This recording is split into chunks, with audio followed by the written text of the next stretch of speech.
I am doing a race analysis video of this for really only a couple of reasons. This is a Xmas Cross race put on by Port Adelaide Cycling Club, and you can see from the picture of the Strava art that it is in the shape of a Christmas tree.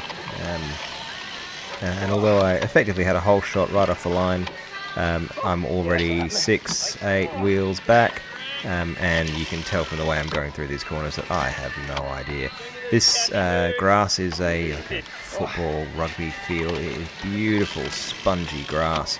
It is absolutely soul-sucking when you're doing it on a cross bike. The wheels just want to dig in, and it feels like you're riding through mud. And right off the bat, I am losing so much ground to the guys off the front. Coming around the top of the Christmas tree here, making up a bit of time by braking late and still just not managing to keep the bike underneath me. Had a bit of a debrief with a fairly experienced rider after this, and essentially the problem I have is I'm just not comfortable making the bike flick underneath me. Lampy's basically saying, his background as a mountain biker means that he's really comfortable with the bike just, not being stable underneath him, and that's okay. For me, I need the bike to be, predictable. I like to know where the limit of my grip is, and when it's in situations like this, I am just not very good. But I had a bit of fun, and the race went on. This was a 35-minute race, and after running the Christmas tree gauntlet, we get back up onto the track. So this race is being hosted in the middle of a velodrome, Hanson Reserve in Kilkenny, and it was kind of a cool little course. I'll go through one lap. Right-hand turn off the track through some fairly narrow gates, and then back onto some really lovely, thick, luscious grass. At this point I've kind of settled in a little bit. You'll see that my heart rate is... Oh, that's right, I've forgotten to connect my heart rate monitor to my bike computer, so that was great. Through some mulch. Adelaide Cross Racing is famous for going through mulch. Around the outside of the velodrome, dodging all the light posts and pedestrians.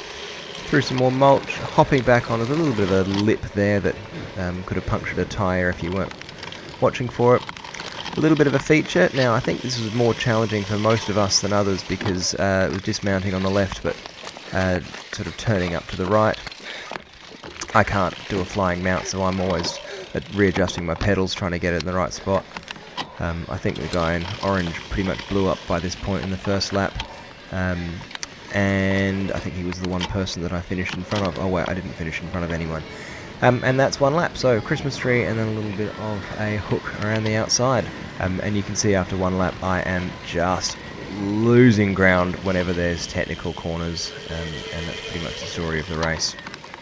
Anyway, here we are in the back half of the race, and I've done what I usually do, and after losing a huge amount of ground in the first half after I've blown up, I've sort of found a rhythm, and now I'm catching up with a couple of guys just ahead of me. So, I'm probably sitting in 8th place, and now I'm chasing down 7th and 6th, but I reckon I think we're in the third to last lap. I'm beginning to get a bit of a feel for the course, and I'm catching up with these guys pretty quickly. So coming out onto the velodrome, I give it a bit of beans. I'm utterly gassed at this point, but I figure I can use my Criterium Racing handling skills, fang it around this corner and make up a bit of ground, and unfortunately that is not what happens. You can see my lovely Christmas socks running off into the distance. I came off the bike and basically just kept running. I just about ended up on the grass over here before I could stop, turn around and get my bike. When I went to put my chain back on, I then realised that my left brake was snapped off, and since the two guys ahead of me are now out of sight, I'm being chased by a couple of other riders who are pretty hot on my tail, and since I don't have a working rear brake, I decided at this point to call it quits, and that was the end of the race. So that ended up being a fairly expensive race for me. Fortunately, I've just got a 1x mechanical brake on this bike, so it was literally just the brake, no shifters, so it was cheaper than it could have been. Anyway, had a bit of fun. It was an interesting course. Certainly learned a little bit about cross racing and how bad I am at it. And who knows, maybe I'll come back next time with a little bit more skill. Yeah. Bye for now.